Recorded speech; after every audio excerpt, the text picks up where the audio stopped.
మీ పేరు? వేణుగోపాల్, ఎక్కడ ఉంటారు? చిక్కడపల్లి. చిక్కడపల్లి. మీ కాన్స్టిట్యున్సీ ఎమ్మెల్యే ఎవరు? మా కాన్సెంట్ ఎమ్మెల్యే ఈయన ముఠా గోపాల్. ఓకే. మీ కార్పొరేటర్ ఎవరండి? Corporator BJP Ravichari. మరి ఎలా ఉంది ఇప్పుడు జిహెచ్ఎంసీ ఎలక్షన్స్ వస్తున్నాయి కదా, డెవలప్మెంట్ అంతా బాగుంటుందా మీ ఏరియాలో? ఏమిటి డెవలప్మెంట్ బాగుంటుందా మీ ఏరియాలో? డెవలప్మెంట్ అంటే ఇక రోడ్లు అవే వర్షం వస్తే నీళ్ళన్నీ బయటకు వస్తాయి, అది నడవడానికి ఇబ్బంది అవుతుంది. అదొకటి.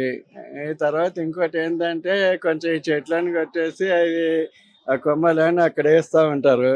అదొకటి. ముఖ్యంగా ఏంటంటే ఈ డ్రైనేజ్ ప్రాబ్లం బాగుంది. ఈ వర్షాలు పడితే రోడ్ల మీదకి నీళ్ళు వస్తే నడవటానికి ఉండదు, అది చాలా హెవీ ప్రాబ్లం ఉంది. అంటే మీ ఎమ్మెల్యే కానీ కార్పొరేటర్ కానీ మీ సమస్యలు అనేవి కంప్లైంట్ రేస్ చేసినారా వాటిపైన?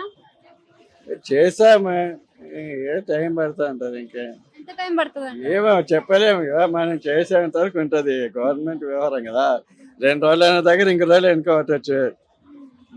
అంటే ఇప్పుడు మీకు పరిపాలనలో సాటిస్ఫైడ్ గా ఉన్నారా లేకపోతే ఇంకా అలానే ఉందంట? Can't satisfaction. Unsatisfied. Okay. So ఇప్పుడు జిహెచ్ఎంసీ ఎలక్షన్స్ లో ఏ పార్టీ వస్తే బాగుంటది అంటారు? నా ఉద్దేశం ప్రకారం అయితే ఏ పార్టీ రావద్దు. ఏంటంటే ఇప్పుడు యాంటీ కరప్షన్ బాగున్నది.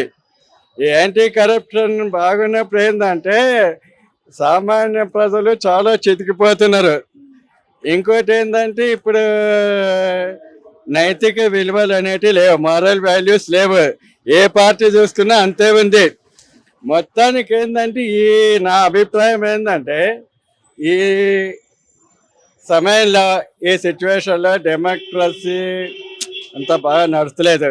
ముఖ్యంగా ఏంటంటే యాంటీ కరప్షన్ ఎక్కువైపోయింది, సిన్సియారిటీ లేదు. ఇవన్నీ కొంతవరకు ఎప్పుడనంటే 1972 నుంచి 85, 90 వరకు బాగానే ఉంది.